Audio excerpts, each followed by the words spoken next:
It's an opportunity for the love, the vibrant, pulsing love that animates me. That's a piece, like maybe the purest piece of me before it filters through my personality. When I get to encounter another person's body, I get to be in relationship with that love at the center of that human being. Hello, everyone, and welcome to The Things That Come Between Us. I am your host, Charu Morgan, and I have been working with individuals and couples for almost 20 years to supporting them in feeling more in contact with their own bodies, their sexuality, and their partners if they're in partnership.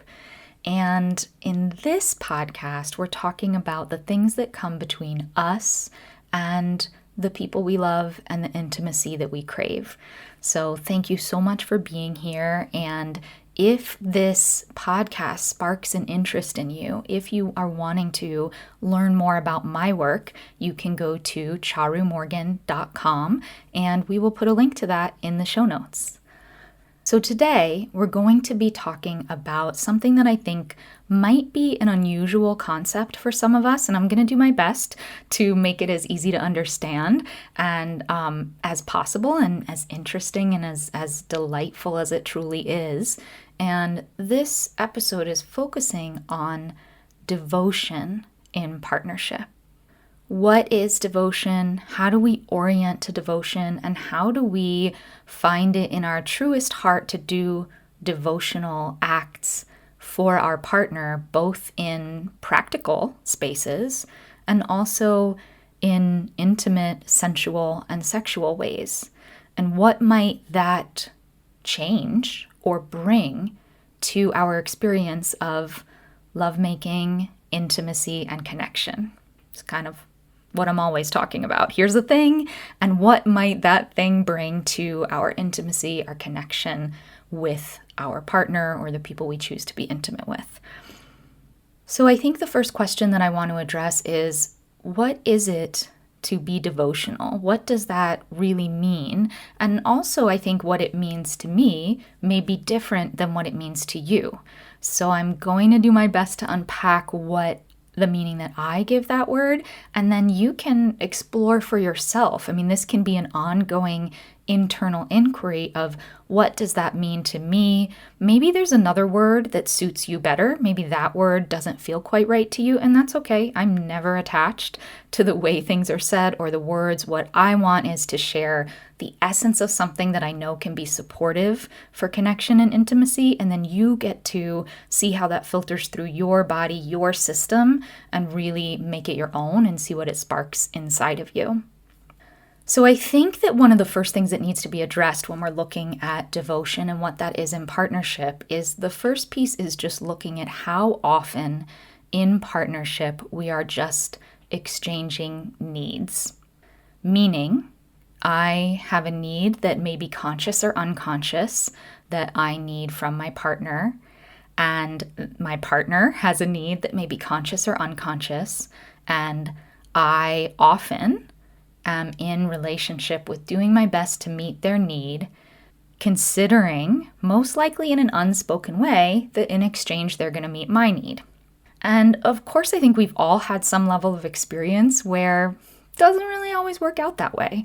Oftentimes, that particular way of relating to one another actually breeds a lot of resentment, right? Because oftentimes, if I'm listening for what I feel like your need is, maybe you're verbally telling me, or maybe I'm unconsciously picking it up, and I do my best to meet that need, and I'm holding a quiet expectation that that means you'll meet my need, and maybe I haven't expressed clearly my need, maybe I don't even totally understand my need inside myself, and then you fail to meet that need. Now we have building resentment. Now we're getting set in a dynamic that maybe doesn't feel good for us. So that's a whole thing that can be more deeply investigated, but just to note is that oftentimes we are approaching relationship with a desire to get needs met. And hey, it is okay to have interrelational needs. There's so much breathing room for all of the things that we do as humans. I really want to keep coming back to this thing that you are not right, you are not wrong. We are all in some ways products of our culture. We are products of our family lines. We're fumbling our way through, and the way I orient to that is with a lot of care and tenderness, because I have found that real growth doesn't tend to come from beating ourselves up or, pushing really hard to behave in a totally different way.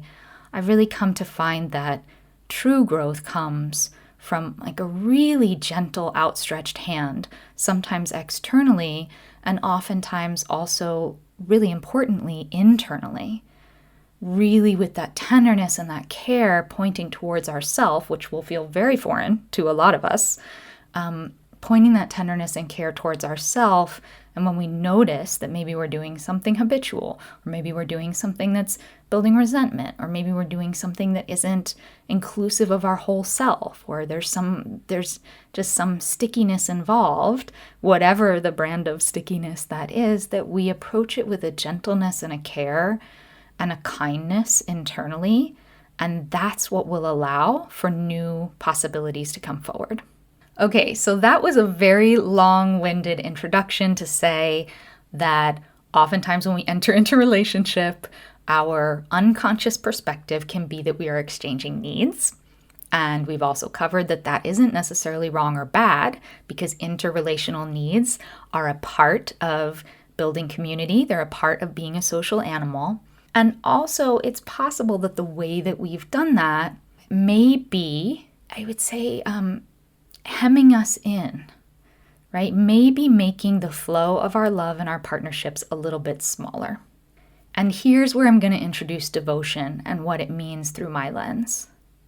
I think devotion is this very precious opportunity to take a moment and feel into the depth of our love for, in this case, we're talking about a partnership, for our partner. Really finding, and this is actually a little practice you could do if you were going to do something devotional with your partner, really feeling that part of you that when you think of them, you well up with love and tenderness. Oftentimes a really good positive trigger to find these places that really light you up with love and tenderness for your partner is seeing them in the moments where they have really tenderly cared for you. And oftentimes those moments they can be really big moments. Maybe it's the moment you got married and you saw the look in their eyes. It could be that.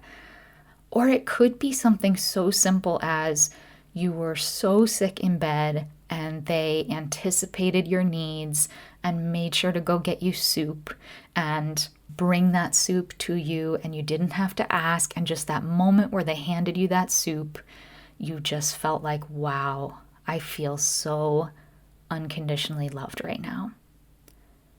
So sometimes the moments are these big moments, sometimes they're really little moments, and allow yourself to think of maybe, could be one really big one, it could be maybe 3 ones that seem a little bit smaller, and feel that love and that care and that tenderness well up in your heart and in your body. Ideally, you want to really sit with those until your body feels like it's filling. It's becoming an ocean of that love that you feel for this person. The same person who maybe this morning when you were both brushing your teeth, you found kind of annoying because they forgot to make the coffee or whatever, normal stuff that happens. But in order to locate the devotion in our bodies, maybe we think about the moments where we felt really deeply appreciated, seen, loved, cared for, anything in those categories. And let yourself really breathe into those things. And then when we come into devotion, we make a choice to purposefully set aside some of the challenges and the things we wish were different and the humanity that annoys us. And we just set it aside. We don't ever forget that it exists, because that may be pointing us toward important things that we do need to talk about and navigate in the relationship. We're not talking about going into denial. here. So maybe if you notice that when you start to well up and feel those feelings of great love for your partner, that there are some of the other little annoyances popping up. And there's a couple of things we may need to note here. One is if the list is a bunch of small niggly things that might just be ordinary things for people who share a life together to navigate, we're gonna literally, you can imagine putting those things in a box and really clearly saying to those things, you are important. I am not putting you away forever, just for this next hour as I go into devotion or day or whatever it is. A short period of time, because we never, this is really important, we never want to dismiss some of the other feelings that are pointing us towards something. That would be missing the point. But perhaps for this moment of devotion, we take that little box and we just set it to the side and we allow our body to swell with the feelings of love and tenderness and care, those like the purest feelings we have toward our partner. And then from this place where we feel this swelling of love for our partner, this is the place where we could begin to give from devotion. And when we're exploring devotion, we're exploring giving from devotion. In this, and this is a really tricky and interesting one, and we're going to talk about why it might not be right for everyone, is when I am giving from devotion, not only have I put that little box of things aside that are the annoyances that we may need to come back to, or the larger relational challenges that we might need some extra support with, I put that to the side for this small time when I'm identifying with devotion. But also, we set aside a personal desire or need getting met through whatever the exchange is. We set it aside. And I'll be really specific here. So what I mean is, if I want to give to my partner from a devotional space, if I'm making maybe an hour this week to do that for them, and maybe in that time, we can talk about some different things that you might give when you're in that devotional space. Maybe during that time, I'm going to give my partner a massage.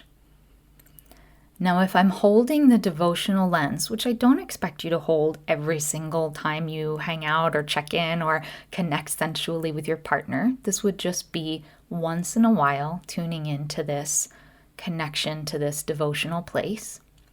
And if you are choosing to move from this devotional place, and let's say give a massage from this devotional place, perhaps there's a part of me that when I touch my partner's body, all I want to do is make love with them. Just having them naked and touching their shoulders and their arms and feeling them close to me and feeling their body underneath my hands. Maybe I just can't help it. I just bubble with so much love and excitement for them that I want to make love with them. And that's where I connect with my own desire. And again, that desire is excellent. It's beautiful. It's rich. It's powerful. We're not saying that it doesn't belong here. We're just saying that if we're exploring and experimenting with what a devotional space can give, then we're also going to set aside that personal need or desire that may come up in the moment. So maybe when I'm planning to have this really sweet devotional evening for my partner, maybe there's a little part of me that's like, oh, I'm going to be in devotion, I'm going to give this incredible massage, and then we're going to have the most amazing sex ever.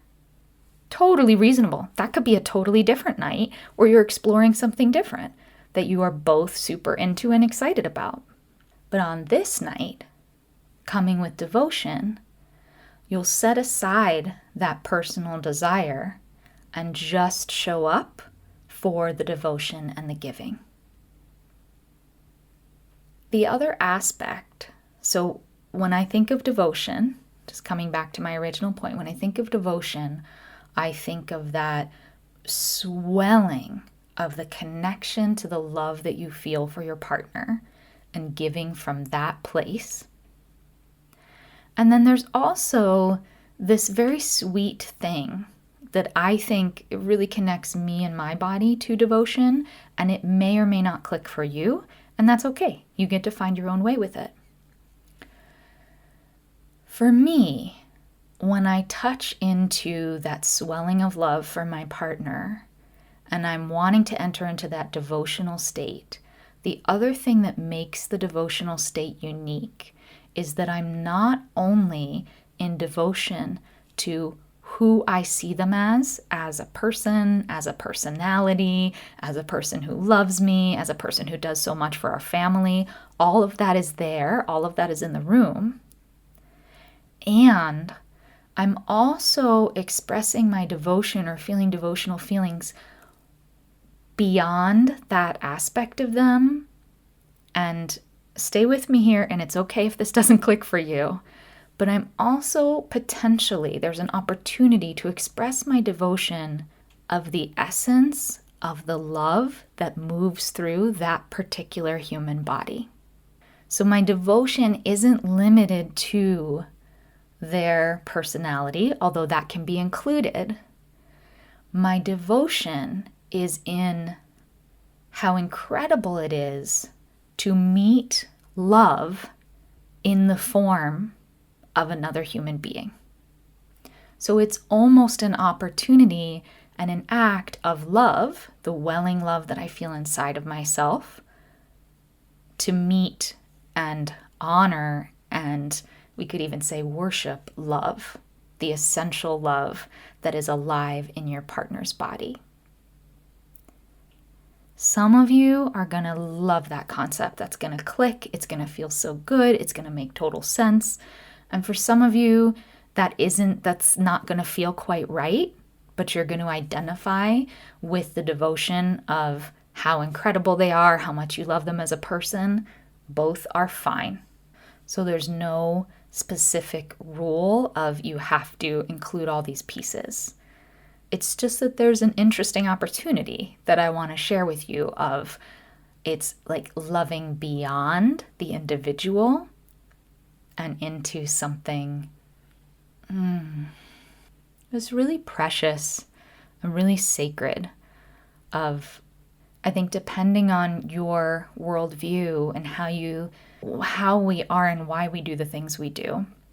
Obviously, there's a million different ways to look at that. One of the ways that has been really powerful for me, one of the lenses that I look through, is almost as if each, maybe there was, I'm going to say this in a really funny way, but like just one big blob of expansive love, not personal love, something beyond personal love. And then somehow, and I don't have this totally worked out, but somehow that love divided itself into all of the people in all of the world. You do not need to buy into this. It's just kind of a frame that has meaning for me. And so the thing that I find so precious is that when I get to interrelate with another human being, it's an opportunity for the love, the vibrant, pulsing love that animates me. That's a piece, like maybe the purest piece of me before it filters through my personality. When I get to encounter another person's body, I get to be in relationship with that love at the center of that human being. And some of the ways I experience that love is through how it filters through their personality and their actions. And then there's this other opportunity that I could also touch and honor and kind of dance with that essential love that animates them. And oh my gosh, when, the love in my body is vibrating and the love in their body is vibrating, and it's beyond who we think we are, how we've defined who we think we're supposed to be. Well, now who knows what could happen? What an incredible possibility for meeting and resonance. So why bring this in? Why would we experiment with devotion? Well, I feel like some of my tangent that I went off on explains that a little bit. Let me go back a little. When I am in the stuff of life, when I am exhausted by life, when I am pulled in every direction, when I don't have enough time or space to do the things in my life with care, which is all of us at different points in our life, when I am consumed by just what it takes to survive in this world right now, and I'm just doing the best I can, there are aspects of myself that I can't even touch, let alone share. It's just the reality. It's just what I'm not even saying this is wrong. It's just the things we have to do in order to narrow in and make sure we make a living, handle what the family needs, handle what we need for ourselves, take the best care of ourselves and our family as possible, maybe do a little something to try to take care of the world around us, because it seems like everything's really a dumpster fire right now. It makes total sense that when I am in those spaces, I cannot access certain aspects of myself that may be more tender, that may be more sensual, that may be less action-oriented and more being-oriented. There's just things that I can't feel when I'm in that state. And so what an incredible gift to be able to give to my beloved, to my lover, to my partner, to come to them with devotion. And that devotion, not only is it a gift to me to focus on my own love in my own body and let that love lead the way for the way I'm going to care for them, honor them. So that's, for me, a huge win as the giver.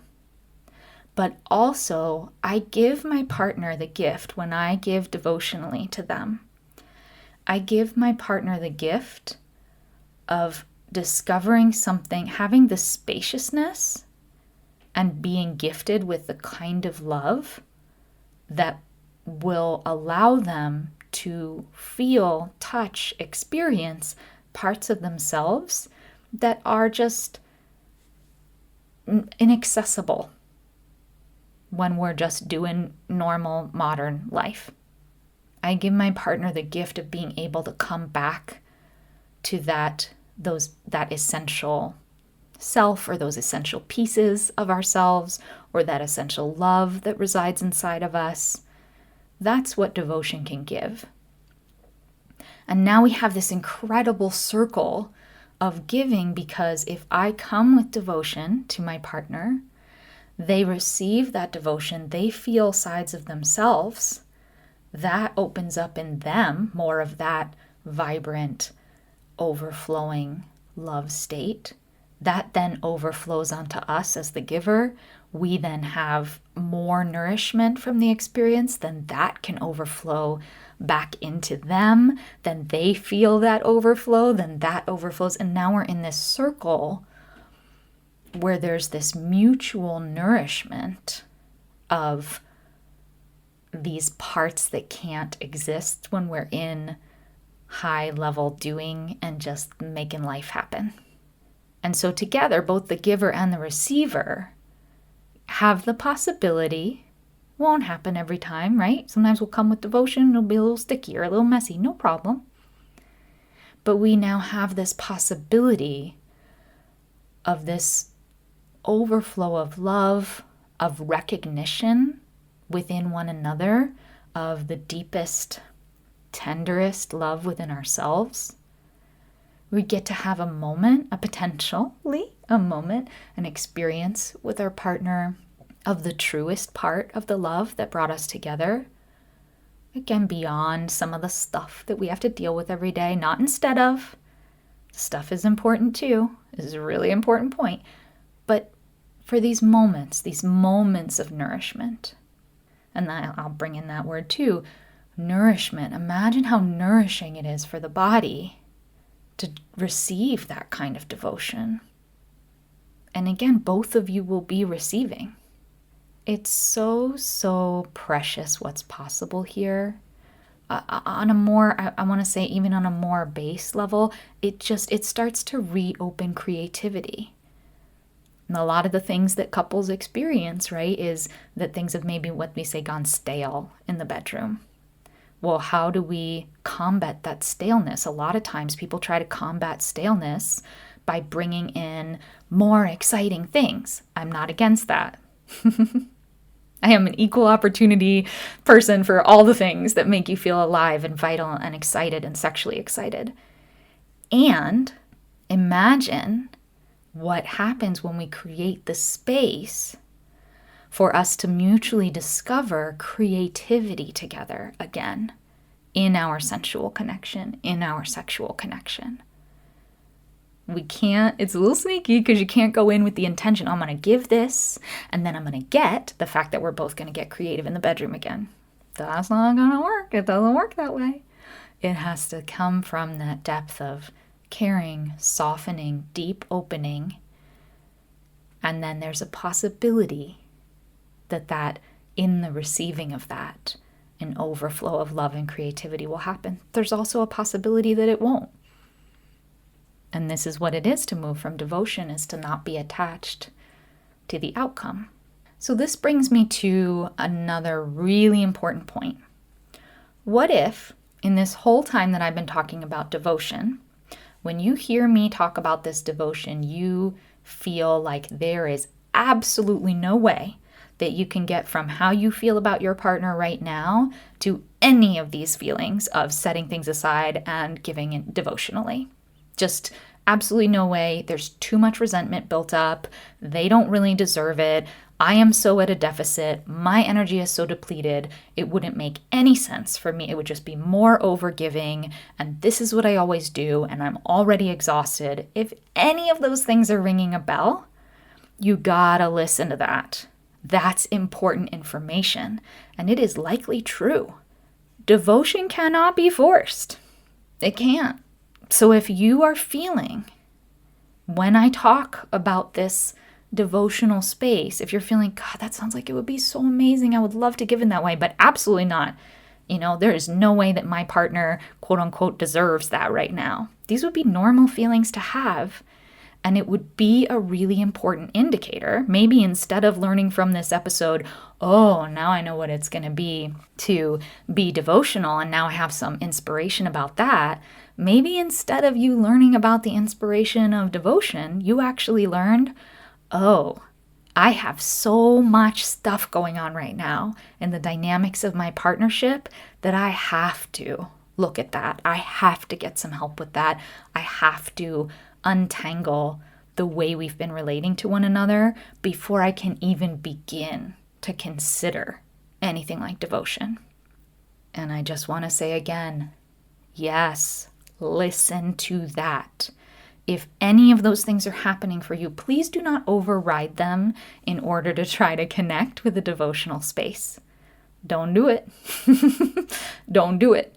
It's not, especially if you feel like there's story that you have been overgiving and that you've felt overlooked or taken advantage of, then attempting to move from devotion is possibly going to feed into a way that your body has already been programmed to avoid your own needs and attempt to overgive more in order to hope to get your needs met. Don't do that. Don't use it as that kind of tool. It doesn't really work that way, and it's only going to not feel good. It's only going to feel less good. And I think that kind of points us toward how this is a really powerful, powerful way of relating to one another, and it can either be powerful in a way that it points us toward where there's actual real imbalance and things that really don't feel good and places where we need to address the dynamic between us.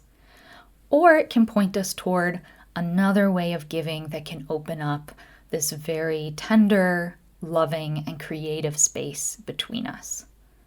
This is so, so important because if we are habitually in a space where we are used to almost violating ourselves, dishonoring our own needs and wants, maybe not even being aware of our own needs and wants in order to override, to attempt to connect with our partner, to attempt to get that need met, just please don't do it from that space. Just watch and listen to yourself. If when you close your eyes and you imagine giving in this way, you feel some resistance, you feel some pockets of maybe shutting down, this isn't the right time. This isn't the right practice for you, and that is okay. There's plenty of other things that you can work on first. And so if we do decide to move from devotion, what are the kind of things that we may give our partner from that devotional space? Well, there's so many fun things, but I'll give you a couple of ideas. I feel like when we're moving or wanting to create a devotional space, because it's so not what we're used to in our day-to-day lives, I think it's important there's a fair amount of preparation. And even the preparation is part of the devotion. And so that means checking in with your partner about creating a time that works for both of you, where that time is mapped out, where no one is stressed out. That means if you do have other shared responsibilities or kids in the mix, that you, as the one who's wanting to perform the devotion, takes care of anything that might get in the way. So that means finding the sitter for the kids, being the contact person for that sitter, making sure that that's handled. It means if you know your partner doesn't relax easily if the house is out of order or if they're waiting for an important phone call, what are the different things you can do to make sure, if you know they don't relax when they're having had a stressful day at work, then maybe you're making sure you schedule it on a weekend day. How can you, the preparation is part of the loving. The preparation is part of the devotion. What can you do? Do they not relax when there's dishes in the sink? Do they not relax when, like I said, the next day is a work day? What are the things that you know, that you've paid attention to, that you've watched for carefully with caring eyes, to see what would allow them to relax fully into this container I'm going to create. And then making sure to check in with them about the timing. Listen to their objections. If they say, oh, I don't know, Saturday, it's just like we have that soccer game, and then I was going to go see my mom, and then, and so then is there a way that you could support them with the things they feel are on their plate so they could relax, or is it about letting go of the day you think would be the best day and being open to what might be the best day for them and what would work for them? So even this is part of the care and the devotion. And then once you have that time together, I'll just give you a couple of simple ideas of things you could share and express. They're just things that you might share and express during any kind of intimate time, but just the intention is that devotion. Just before you act on these things, you would have that moment where you think about the different ways that they've shown up with care and with love when you felt so loved by them, when you felt so much love between the two of you, and you let that love swell in you, and you let that be the moment before, and that's what is the momentum for the giving. And some things you might give, I already said a massage, such a sweet one. You don't need to be an excellent massage therapist. If you are moving from care and love, of course, is there a technique and things you can do that really help someone relax? Sure. And also here, we're allowing a possibility of being imperfect and letting the love and the devotion be the thing that's expressed.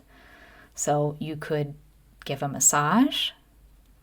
You could give your partner a bath. That's such a sweet one. You could bathe their feet. Like maybe you don't have that much time. Can you get one of those foot bath bowls from Amazon and put some Epsom salts in it and some warm water and maybe some rose petals and play some nice music and just have them put their feet in the foot bath and then maybe some nice lotion and just massage each foot?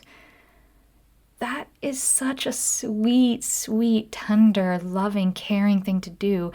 I don't know anyone who wouldn't just melt if you were giving to them in that way. I think that those pieces are a really good start in remembering that it can be totally imperfect. Letting your partner know your intention and really repeating to them that you are not looking for anything in return, that this is just a gift from your heart, that you're just wanting to give from overflow and care, and allow them to rest in that context. See what happens When your partner has the space and the freedom to let go completely and isn't preoccupied with what they might need to do to repay you, oftentimes it's amazing what blooms from having the space to not be preoccupied with what my partner might need or want in exchange, in return.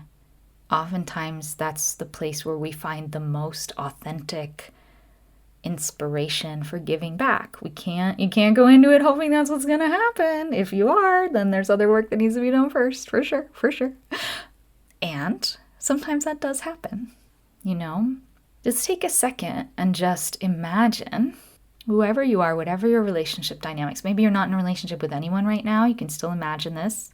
Imagine that you have a partner who says to you, I'd really like to give you something special, something where you don't have to give me anything in return, where it's just about honoring and caring for you. I know that you've had so much on your plate right now. I'd really like to carve out some time for that. I have looked into a sitter and I have cleared our schedule, and I would love to be able to give that to you on Saturday night between the hours of 7 and 10. Is that something that can work with your schedule? And would you be available for that? And is that something that's of interest to you? And imagining your partner saying something like that to you, imagining how that would feel. And by the way, I'm not assuming it's going to feel great.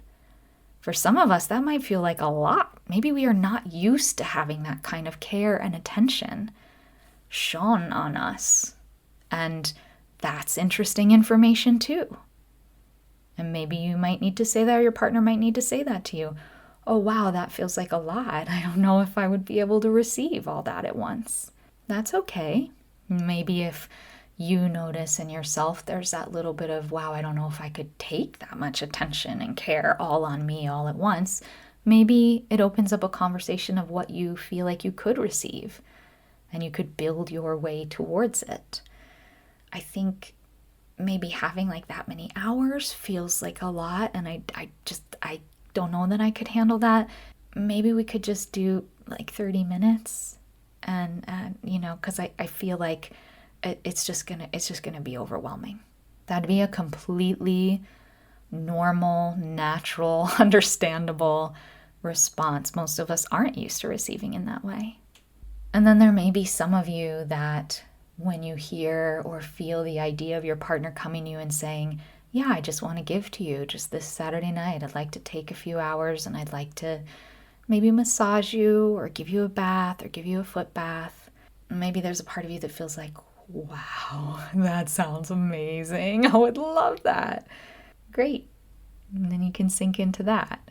There's no assumption that it has to be one way. We are all, with anything I share with you, right? It's about the magic of these ideas, encountering who you are, who you've become, how the world lives inside of you, and how it filters through your being and then shows us parts of ourselves. That's part of what's so beautiful about it. It's not always just going to be easy and unfolding and sweetness. Sometimes the potential for sweetness is going to show us places where we're a little bit locked down, where we have a little bit of amazing, incredible, interesting work to do to stretch into receiving more.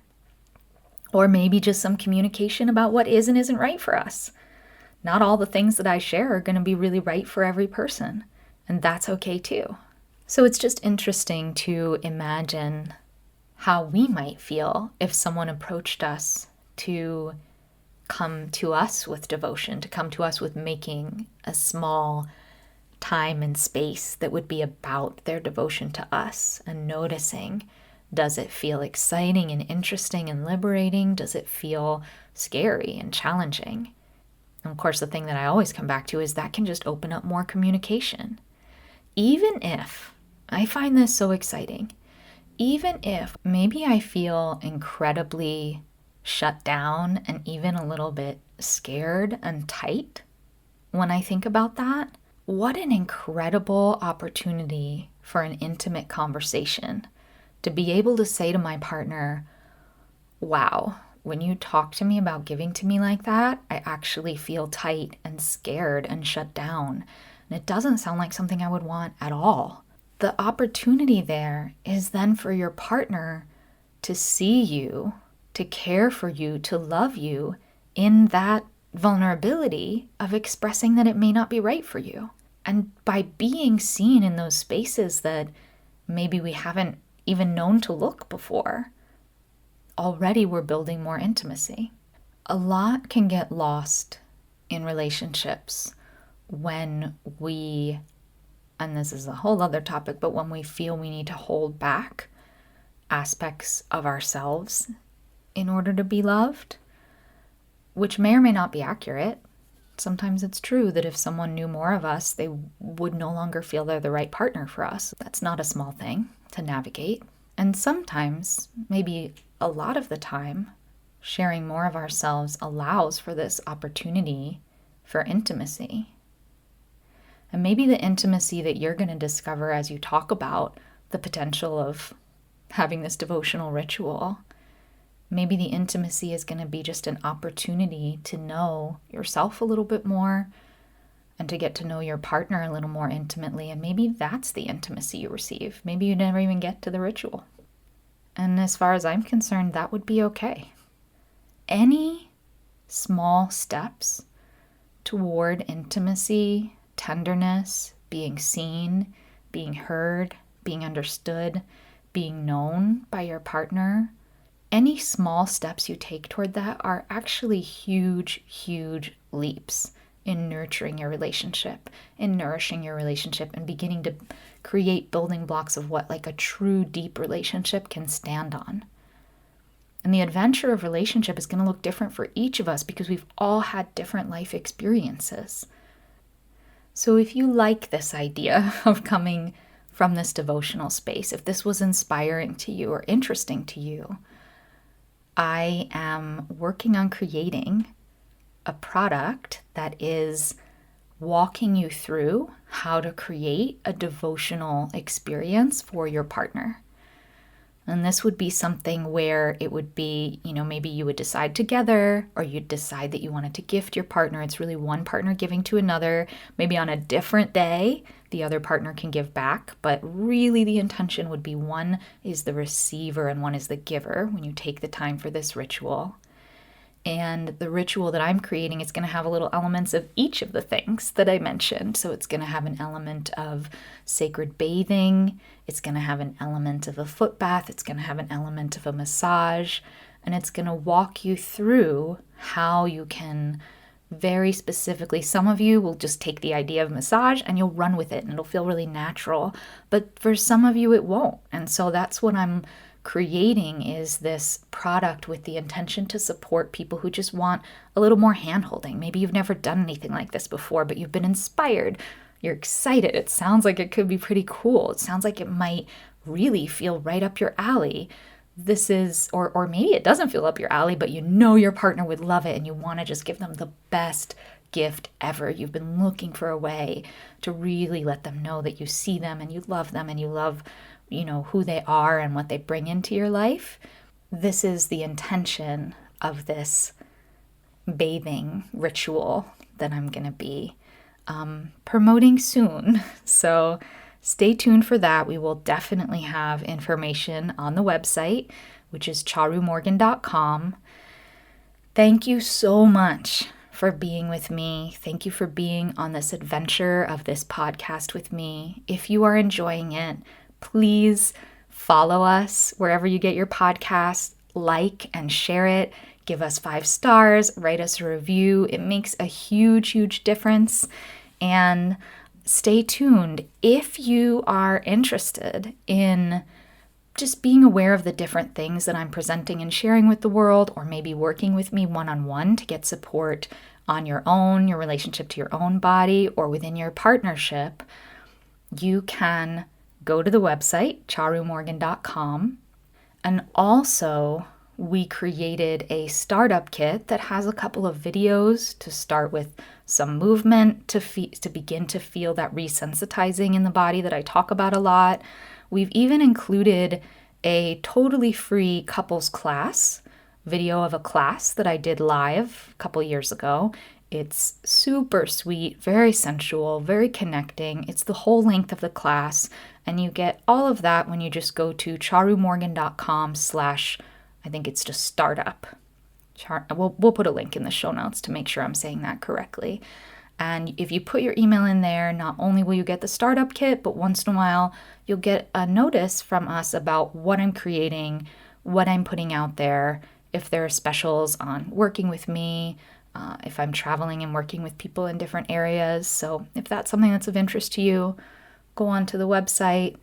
You can find the links in the show notes. And thank you again. And I hope that this has given something. And if it has, let me know. Let me know on social media. Let me know, which is at Charu Morgan on Instagram. Send us an email through the website. I love to know. It's very helpful for me. I'm just talking into a box here. So knowing that it's reaching you, knowing that it has meaning for you is very precious to me. So thank you so much. See you next week.